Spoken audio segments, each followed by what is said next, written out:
Vancouver Canucks claim Jimmy Vesey off waivers from the Toronto Maple Leafs. He hadn't really been clicking with the team all that well, so the Canucks take a low-risk move, picking up a guy who's an unrestricted free agent after this year, so no risk on the cap for next year, especially with the Hughes and Pettersson deals coming up. And yeah, pretty much no risk, makes $900K this year. His story, he's 27 years old. He's a left winger, so he could slot in sort of on the third or fourth line. And look, we're talking about the Maple Leafs. They're a much better team than the Canucks are right now, so it makes sense that a player that they don't really need in their starting lineup would still fit in for the Canucks. So he was drafted in 2012, 66th overall, so right at the top of the third round by Nashville. And then he went to Harvard, played a full 4 years at Harvard, and if you play 4 years at a college or university, your draft pick, your rights expire. So he basically did that to try to become an unrestricted free agent.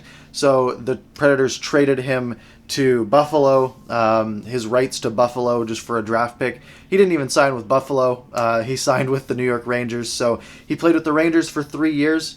Had some decent numbers, honestly. He came into the league in 2016-17. He was like 22, 23 years old. Put up 27 points in 80 games. Pretty respectable third-line point pace.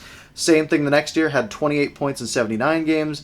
The year after that, 35 points in 81 games with, 16, 17, 17 goals. So almost a 20-goal scorer, right on the cusp of that.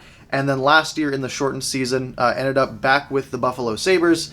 He got traded from the Rangers to the Sabres last year on the last year of his contract. Ended up with 20 points in 64 games. But this year's been a bit of a different story. He's been playing with the Maple Leafs, and he just hasn't really been clicking with the team. He has 5 goals and 2 assists for only 7 points in 30 games. So the Leafs figured, you know what, we'd like to give someone else a shot in the lineup. Jimmy Vesey isn't really fitting in with the team. And, fair play to them. A guy with 7 points in 30 games isn't really anything to get too fired up about. But for the Canucks, on the Canucks side of things, it's a smart move.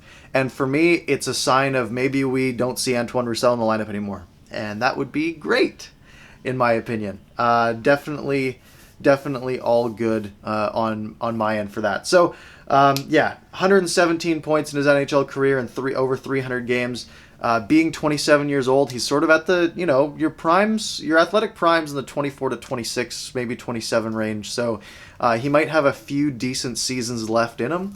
Of course, that 30 number is the scary one, so only being 27 isn't a huge risk factor. But definitely a guy that's, no risk, slots in on your third or fourth line, and can play some games for the Canucks. Also, let's say he comes to the Canucks and he tears it up, right? Maybe he comes in and he scores a few goals and is decent.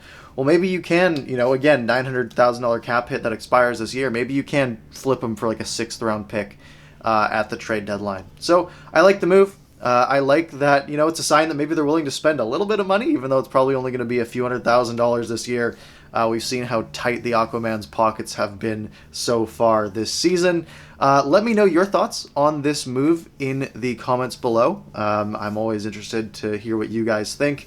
The only downside maybe is this might take a roster spot away from, a Mark Michaelis, Zach McEwen, might make them play a little bit less. But maybe it also opens up the ability to send someone who's currently in your taxi squad down to the AHL and get them some playing time too. So anyways, leave your thoughts in the description. Leave a like on this video if you enjoyed it. We just passed 1,000 subscribers overnight, so thank you guys for that.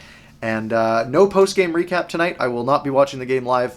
I'll have it recorded, and we will do a film analysis tomorrow morning, or tomorrow afternoon, not in the morning. That's way too early. So tomorrow afternoon, stay tuned for a film analysis looking at the Canucks and Senators tonight.